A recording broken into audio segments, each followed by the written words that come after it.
This is every farming hack in LEGO Fortnite. Now, Tuesday's update was huge for all the new players that were getting on this game, and also a bunch of us that aren't too far into LEGO Fortnite. They went ahead and they increased the durability on all items. But something that I found out today was that they actually did remove this little trick that we had where you could place down a staircase or a wall, break it in front of a tree, and it would actually knock down and break that tree and give you materials. A lot of players that have been playing for a while didn't do this, but it was able to knock down multiple trees at once, which was really nice. So now I have to give you new tips and tricks to farm even better in LEGO Fortnite. The first one is going ahead and just cleaning out Star Wars caves. If you kill every single enemy, that red barrier will go down, and that means they won't respawn inside of this area, giving you completely free loot inside of these caves.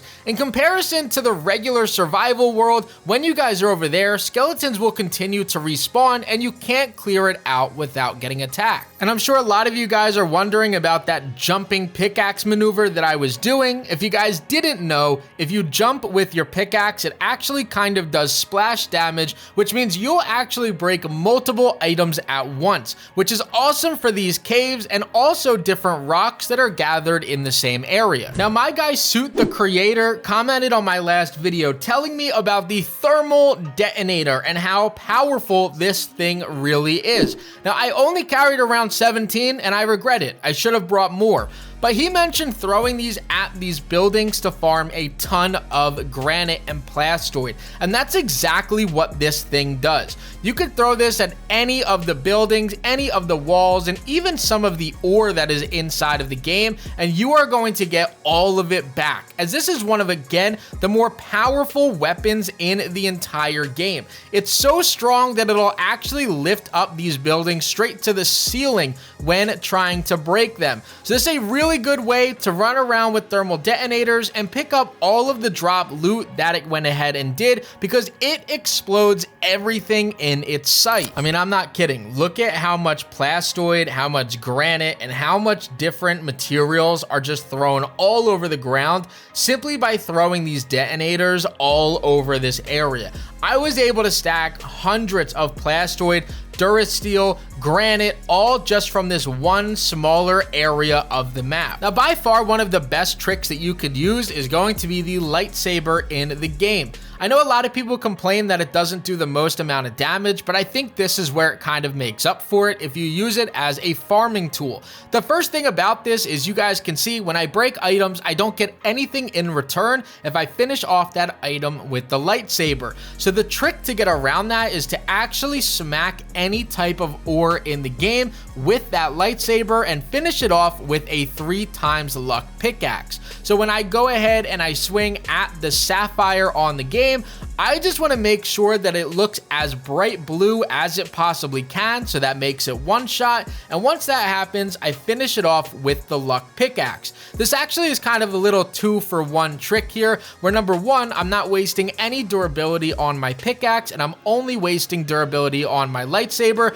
which doesn't take any durability, and now I'm getting 3x luck charm at the same time. Now, this makes these snow caves extremely valuable because not only do they have sapphire, but they also have iron. So you can go through these snow caves, smashing up the iron that is on the wall, and then finishing it off with that 3x luck pickaxe. You guys can obviously go ahead and do this with a 3x power pickaxe as well, but using the lightsaber means you never have to add the cost of making another pickaxe or building those charms up on it again. So not only are you saving yourself some of the materials, but you're gaining more out of it as well and never actually losing the lightsaber. The worst thing that could happen is that it has to recharge for 10 minutes, but then you just switch to another lightsaber after getting double the materials from the luck pickaxe. And just so nobody has any unanswered questions, this does work on trees and knotroot as well. So when it comes to knotroot specifically, I learned the hard hard way that it takes 1 hit and then 2 additional with the triple luck pickaxe.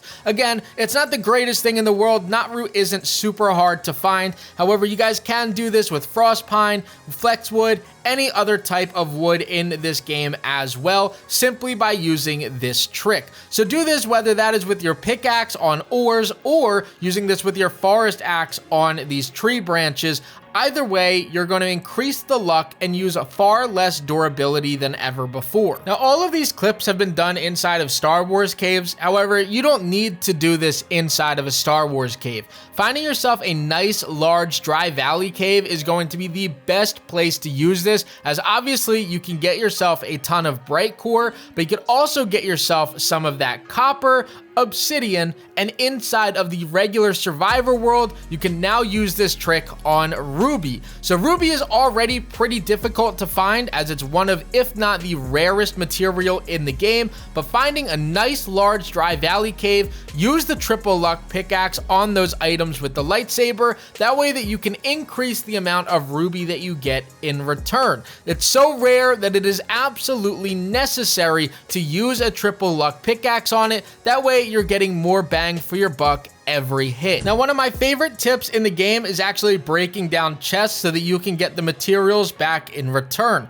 What I mean by that is when you break down a dry valley cave chest, you're going to get that obsidian slab and copper bar back. That wasn't something that was in the game a few months ago. It was added in a recent update, which is extremely nice, and it does make those snow caves even more overpowered, as now when you break a snow cave, you're going to go ahead and get yourself some iron bars and some frost pine for every single chest that you break. That means no more wasting bright core on iron to get yourself those iron bars, as now you can simply break down the chest inside of those caves and get everything back in return. Now, I hope that this serves as a really good reminder to those that knew about these tricks but weren't taking advantage of every single one of them, and I hope for anybody that didn't know about these that this does help you out a ton, because at the end of the day, a lot of the resources in this game are limited, so using little tricks like this are absolutely going to help every single one of you guys out while you guys are farming around your village.